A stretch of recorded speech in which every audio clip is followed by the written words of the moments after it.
What's up, everybody? Welcome to The Real Review.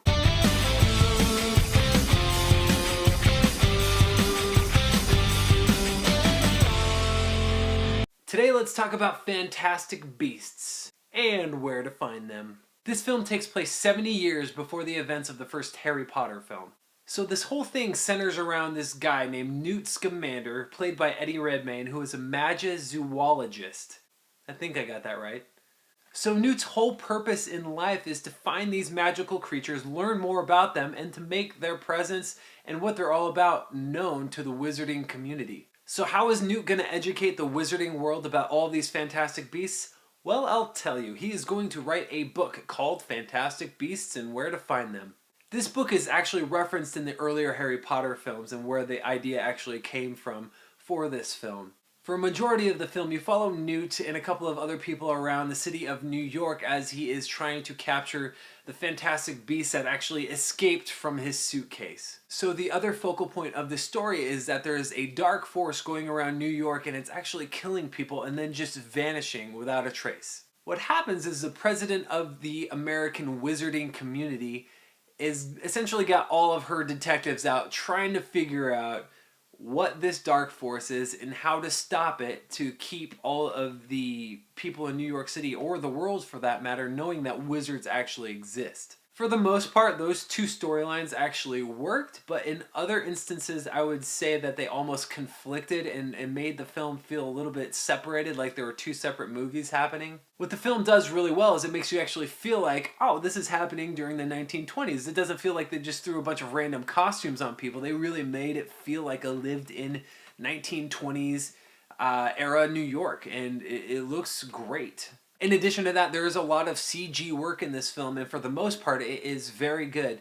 For the most part, but more on that later. Another positive is that all of the acting was really, really great. There wasn't ever one time where I was like, you know what, you're not acting as well as everybody else. It doesn't seem like you're trying.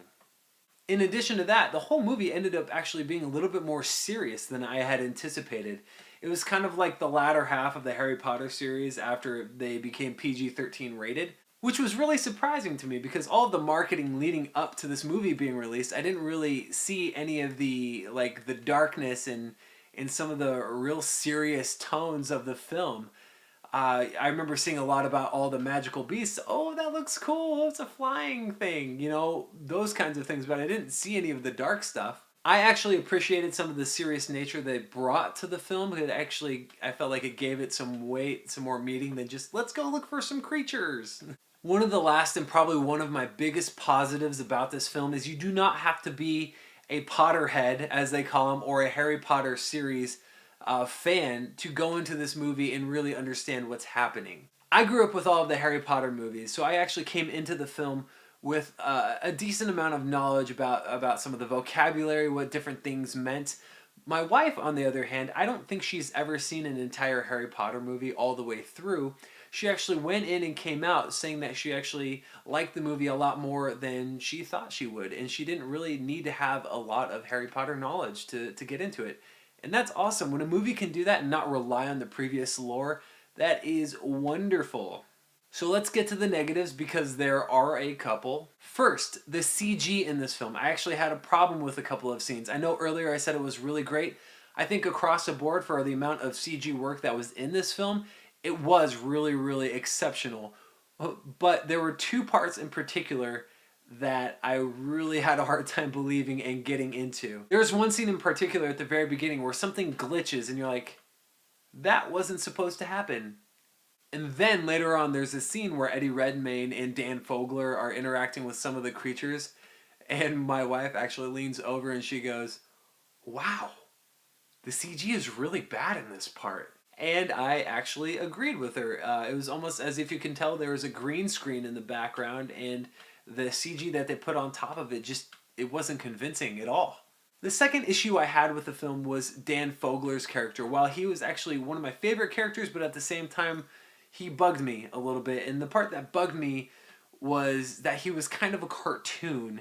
He was very expressive with his face, but not in a believable way, where he was just kind of like, all the time. That was his face. I felt like there were times where it probably took away from the seriousness or the heft of the film a little bit, where he was being kind of goofy, where it needed to be serious. At the same time, he was the comic relief a lot of the time, and the two biggest gut-wrenching laughs I had in the movie were because of him. Kind of a love-hate relationship going on with him, but what are you gonna do? The third thing I had an issue with in this film was some of the pacing aspects of it. There were some pacing issues where it was slower than it needed to be. It's okay to have slow moments in a film, but not so many right in a row that it really bogs down the story and you feel like you have to get a jump start just to get back into the film again later. Overall, I really enjoyed Fantastic Beasts. It wasn't quite as magical as I was wanting it to be. It wasn't quite as good as I wanted it to be. But at the same time, it was a good return to the Harry Potter world that we all know and love. And they're really setting it up for some cool things down the road, and I think they could really take this thing pretty far. And I'm pretty sure they're planning on going to, because it killed it this weekend. So I'm going to give Fantastic Beasts and Where to Find Them a B-. Have you seen Fantastic Beasts and Where to Find Them? Tell me what you thought about it. How does it compare to the rest of the Harry Potter series? Go ahead and comment in the section below. Like this video, subscribe to my channel, and remember to keep it real.